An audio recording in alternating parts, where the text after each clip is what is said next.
رسوله الكريم اما بعد فاعوذ باللہ من الشیطان الرجیم بسم اللہ الرحمن الرحیم۔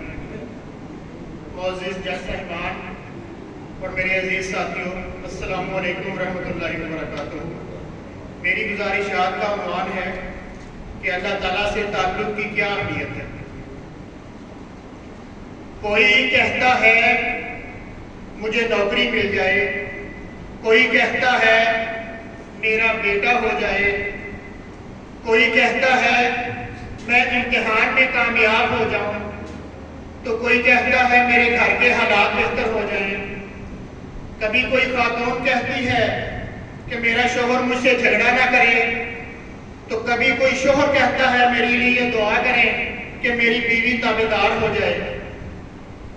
یہ الفاظ حضرت مسلم موعود رضی اللہ تعالیٰ عنہ کے ہیں۔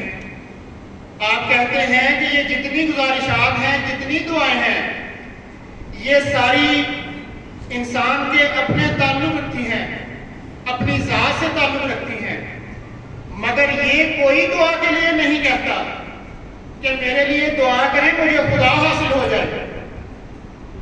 عزیز ساتھیوں، اللہ تعالیٰ سے تعلق کی بڑی اہمیت ہے۔ آپ تعلیم میں، آپ ہنر میں، آپ علم و معرفت میں جس قدر بھی ترقی کر لیں، جب تک آپ کا اللہ تعالیٰ سے تعلق مضبوط نہیں ہے، آپ کی ساری کامیابیاں، آپ کی ساری تعلیم بے فائدہ ہے۔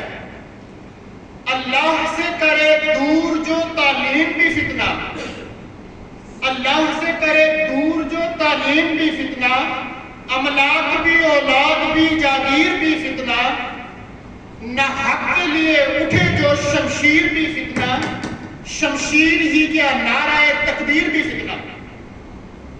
جو کام خدا تعالیٰ کی رضا کے خلاف ہوگا وہ کبھی پایا تکمیل تک نہیں پہنچ سکتا۔ عزیز سامعین کرام، اللہ تعالیٰ الہاماً حضرت مسیح موعود علیہ السلام کو فرماتا ہے کہ جے تو میرا ہو رہے سب جگ تیرا ہو۔ جب اللہ تعالیٰ سے تعلق پیدا ہو گیا ہے، جب اللہ تعالیٰ سے آپ کی محبت بڑھ گئی ہے، جب اللہ تعالیٰ سے آپ کا ایک رشتہ قائم ہو گیا ہے، تو یقین مانیں یہ دنیا کی جتنی چیزیں ہیں، یہ دنیا کی جتنی خواہشات ہیں، ان کی کوئی حد نہیں۔ حدیث شریف میں آتا ہے، رسول کریم صلی اللہ علیہ وآلہ وسلم فرماتے ہیں کہ تم میں سے سب سے پائیدار، تم میں سے سب سے زیادہ جو خوش قسمت انسان کون ہے؟ وہ ہے جو کسی سے محبت کرتا ہے تو بھی خدا کی خاطر کرتا ہے، اور اگر کسی سے نفرت کرتا ہے تو بھی خدا کی خاطر کرتا ہے۔ کون کہتا ہے خدا نظر نہیں آتا؟ وہی نظر آتا ہے جب کچھ نظر نہیں آتا۔